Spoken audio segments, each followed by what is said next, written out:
பாமக நிறுவனர் ராமதாஸ் சென்னை அப்பல்லோ மருத்துவமனையில் அனுமதிக்கப்பட்டுள்ளார். அவருக்கு இன்று ஆஞ்சியோ சிகிச்சை அளிக்கப்பட இருப்பதாக தகவல் வெளியாகியுள்ளது. அதே சமயம் ராமதாஸ் வழக்கமான முழு உடல் பரிசோதனைக்காக மருத்துவமனை சென்றிருப்பதாக பாமக எம்எல்ஏ அருள் தெரிவித்துள்ளார். திமுகவை வீழ்த்த விஜய் என்ற அஸ்திரத்தையும் அதிமுக பயன்படுத்தும் என முன்னாள் அமைச்சர் ராஜேந்திர பாலாஜி தெரிவித்துள்ளார். திமுக தோற்கடிப்பிற்கு வலுவான கூட்டணியை அமைக்கும். நடிகர் விஜய் அவர்கள் திமுகவை தான் கடுமையாக எதிர்த்திருக்கிறார்.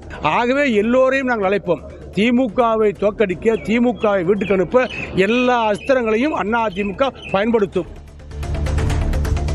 செங்கல்பட்டு மாவட்டம் மறைமலை நகரில் மாடுகள் திருட்டில் தொடர்ந்து ஈடுபட்ட பவேரியா கொள்ளையனை போலீசார் கைது செய்தனர். ரயில் நகர் பகுதியில் இருந்து மாடுகளை ஏற்றி வந்த பொலிரோ வாகனம் தேசிய நெடுஞ்சாலையில் கார் ஒன்றின் மீது மோதி விபத்துக்குள்ளானது. நள்ளிரவில் வட மாநிலத்தவர்கள் மாடுகளை ஏற்றி வந்ததால் தகவல் அறிந்து அங்கு வந்த காவலர்களை கண்டவுடன் 3 பேர் வாகனத்தில் இருந்து இறங்கி தப்பி ஓடினர். ஒருவரை மட்டும் பிடித்து காவலர்கள் விசாரணை மேற்கொண்டதில் அவர் ஹரியானா மாநிலத்தைச் சேர்ந்த பவேரியா கொள்ளை கும்பலைச் சேர்ந்தவர் என தெரிய வந்துள்ளது. சேலம் மாவட்டம் ஏற்காட்டில் குவிந்த சுற்றுலா பயணிகள் இயற்கை எழிலை கண்டு ரசித்தனர். அண்ணா பூங்காவில் உள்ள கண்ணாடி மாளிகையில் பூத்துள்ள வண்ண வண்ண மலர்களை கண்டு ரசித்தும் செல்ஃபி எடுத்தும் புகைப்படம் எடுத்தும் சுற்றுலா பயணிகள் மகிழ்ந்தனர். பூங்காவில் நிலவும் இதமான காலநிலையை அனுபவித்தவாறு புல்வெளி மைதானத்தில் பெரியவர்கள் முதல் சிறியவர்கள் வரை விளையாடி விடுமுறை நாளை கொண்டாடினர். இதேபோல காவிரி ஆற்றில் இயற்கை அழகு நிறைந்த பகுதியாக உள்ள பூலாம்பட்டியிலும் சுற்றுலா பயணிகள் படகு சவாரி செய்து மகிழ்ந்தனர்.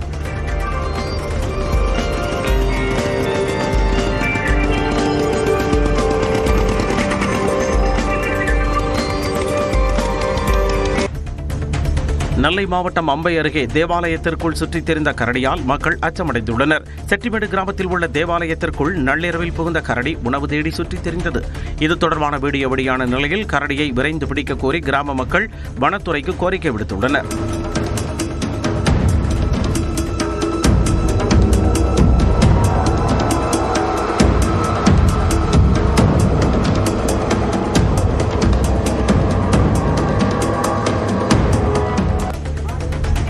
புதுக்கோட்டை மாவட்டம் அறந்தாங்கி அருகே குண்டகவயல் கிராமத்தில் மாட்டு வண்டி பந்தயம் விறுவிறுப்பாக நடைபெற்றது.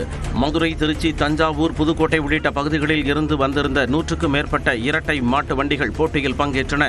பெரிய மாடு, சின்ன மாடு பிரிவுகளில் போட்டி நடத்தி 2 பிரிவுகளில் முதல் 3 இடங்களை பிடித்த மாடுகளின் உரிமையாளர்களுக்கு 1 லட்சம் ரூபாய் ரொக்க பரிசு வழங்கப்பட்டது.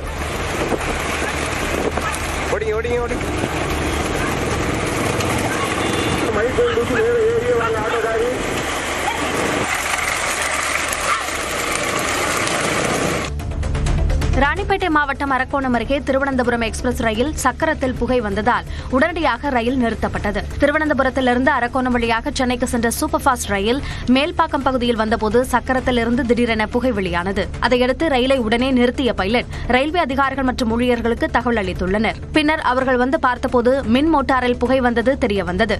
அந்த பிரச்சினை சரி செய்யப்பட்ட பின் 30 நிமிடங்கள் தாமதமாக ரயில் புறப்பட்டுச் சென்றது.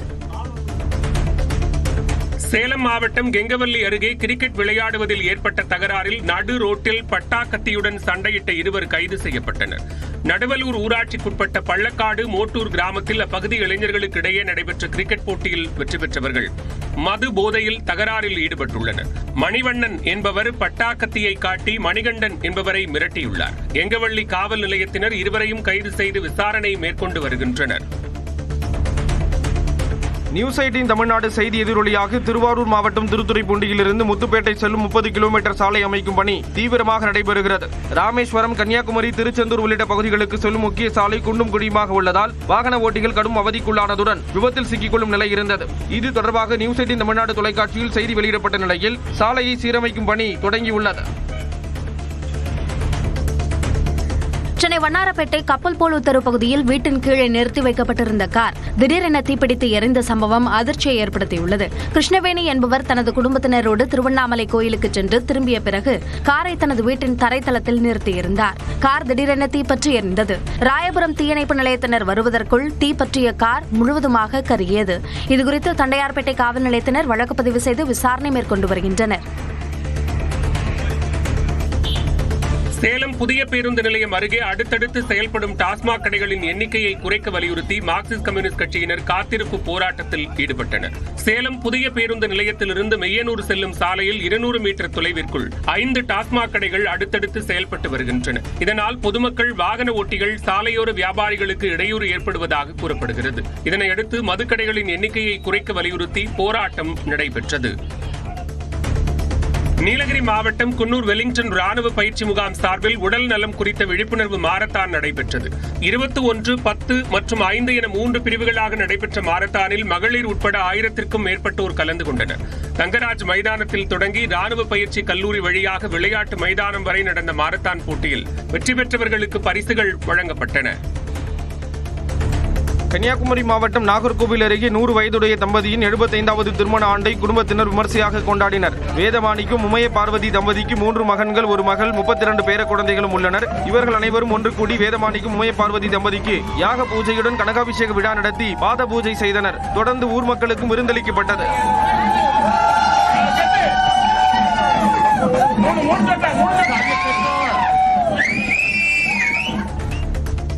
உலக விலங்குகள் தினமான சனிக்கிழமையன்று அசாமில் உள்ள புகழ்பெற்ற காசிரங்கா தேசிய பூங்காவில் பெண் யானை குட்டியை ஈன்றது.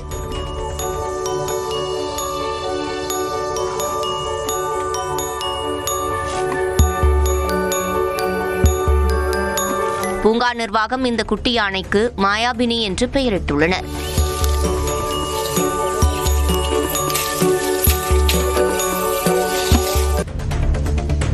எவரெஸ்ட் மலைச்சிகரம் அருகே பனிப்புயல் வீசுவதால் சுமார் 1000 மலையேற்ற வீரர்கள் சிக்கித் தவிக்கின்றனர்.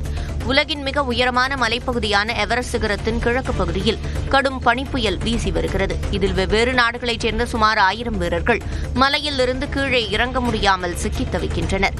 அவர்களை பாதுகாப்பாக மீட்கும் பணியில் சீன அரசு தீவிரம் காட்டி வருகிறது.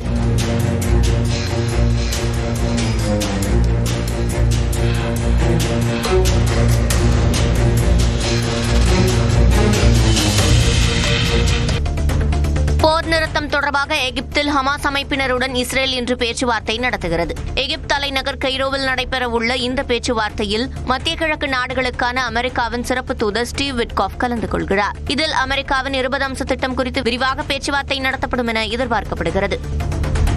மழைக்காலம் தொடங்குவதை ஒட்டி பள்ளிகளில் ஆசிரியர்கள் மாணவர்களுக்கு அறிவுறுத்த வேண்டிய முன்னெச்சரிக்கை நடவடிக்கைகளை பள்ளிக்கல்வி இயக்ககம் வெளியிட்டுள்ளது. மாணவர்கள் விடுமுறை நாட்களில் ஏரி, குளம் மற்றும் ஆறுகளுக்கு அருகில் செல்வதையும் அவற்றில் குளிப்பதையும் தவிர்த்திட அறிவுரைகள் வழங்கிட வேண்டும். பள்ளியை விட்டு செல்லும் போது அருந்து கிடக்கும் மின்கம்பிகளை மாணவர்கள் தொடுவதோ அல்லது அருகாமையில் செல்வதோ கூடாது என்றும், பள்ளி சுற்றுச்சுவர் அருகில் செல்லக்கூடாது என்றும் பள்ளிக்கல்வித்துறை அனைத்து பள்ளிகளுக்கும் சுற்றறிக்கை அனுப்பியுள்ளது. மாநில கட்சிகளை அடித்து பாஜக காலூன்ற நினைப்பதாகவும் தமிழகத்தில் அது நடக்காது என்றும் திமுக துணை பொதுச் செயலாளர் ஆர் ராசா தெரிவித்தார். திருவள்ளூரில் நடைபெற்ற திமுகவின் சட்டமன்ற தேர்தல் பூத் பாக ஒருங்கிணைப்பாளர்கள் கலந்துரையாடல் கூட்டத்தில் பேசிய அவர், திமுகவின் திராவிட மாடல் ஆட்சியை அகற்ற பல்வேறு சதிச் செயல்களை பாஜக செய்வதாக தெரிவித்தார்.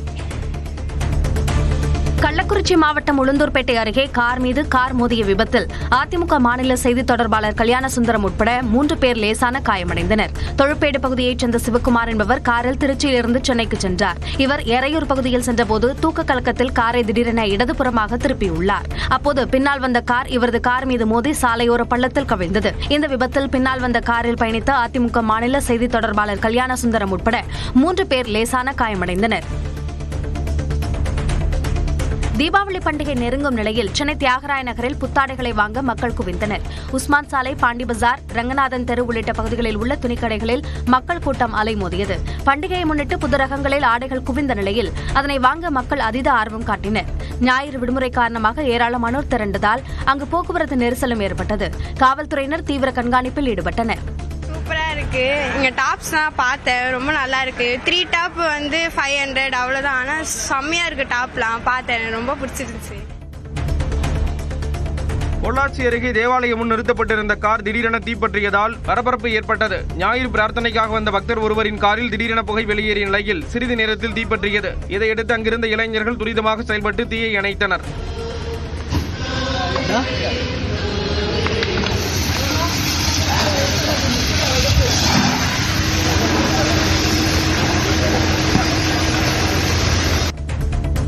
திண்டுக்கல் மாவட்டம் பழனியில் சாமியார் வேடத்தில் கஞ்சா விற்பனையில் ஈடுபட்ட இளைஞர் கைது செய்யப்பட்டார். ரகசிய தகவலின் அடிப்படையில் பழனி மலையடிவார பகுதியில் காவல்துறையினர் சோதனையில் ஈடுபட்டனர். அப்போது பனையூரைச் சேர்ந்த கார்த்திகேய மணிகண்டன் கஞ்சா விற்பனையில் ஈடுபட்டது உறுதியானது. இதையடுத்து அவரை கைது செய்த போலீசார் அவரிடம் இருந்து 250 கிராம் கஞ்சாவை பறிமுதல் செய்தனர்.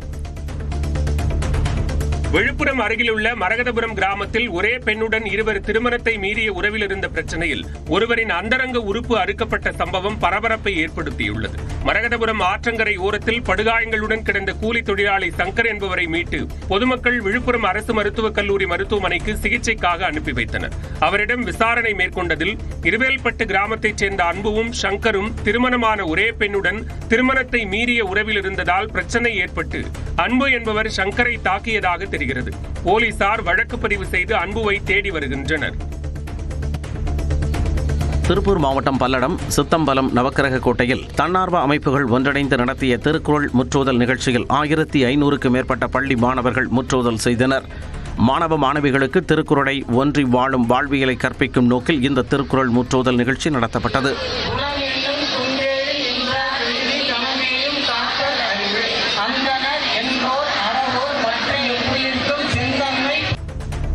கோவை பேரூர் பச்சாப்பாளையம் விளையாட்டு மைதானத்தில் இருசக்கர வாகனத்தில் புகுந்த நாகப்பாம்பு பிடிபட்டது. விளையாட வந்த இளைஞர்கள் வாகனத்தை ஓரமாக நிறுத்தியிருந்த நிலையில் அதனுள் புகுந்த 4 அடி நீள நாகப்பாம்பை லாவகமாக பிடித்து வனப்பகுதியில் விடுவித்தனர்.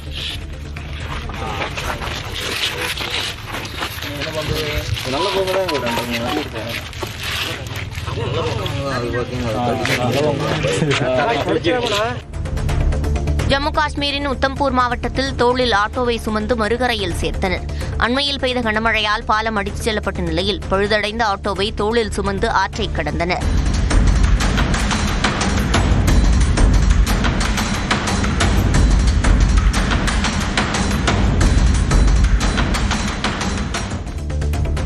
காசா மீது கொடூர தாக்குதல் நடத்தி வரும் இஸ்ரேலை கண்டித்து பாகிஸ்தானின் கராச்சி நகரில் ஏராளமானோர் திரண்டு கண்டன ஆர்ப்பாட்டம் நடத்தினர். காசாவில் நிரந்தர போர் நிறுத்தத்தை ஏற்படுத்த வேண்டும் எனவும் பாலஸ்தீனம் சுதந்திரமாக இயங்குவதை உறுதி செய்ய வேண்டும் எனவும் வலியுறுத்தினர்.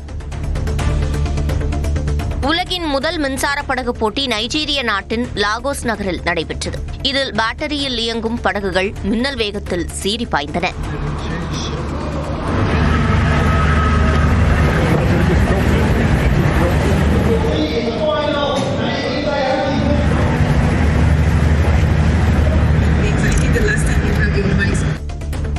அமெரிக்காவில் 53வது வருடாந்திர ஆல்புகெர்கி சர்வதேச பலூன் திருவிழாவில் வானத்தை நூற்றுக்கணக்கான வெப்பக்காற்று பலூன்கள் வண்ணமயமாக்கின. 9 நாட்கள் நடைபெறும் இந்த திருவிழாவில் 500க்கும் மேற்பட்ட பலூன்கள் இடம்பெறும் என எதிர்பார்க்கப்படுகிறது.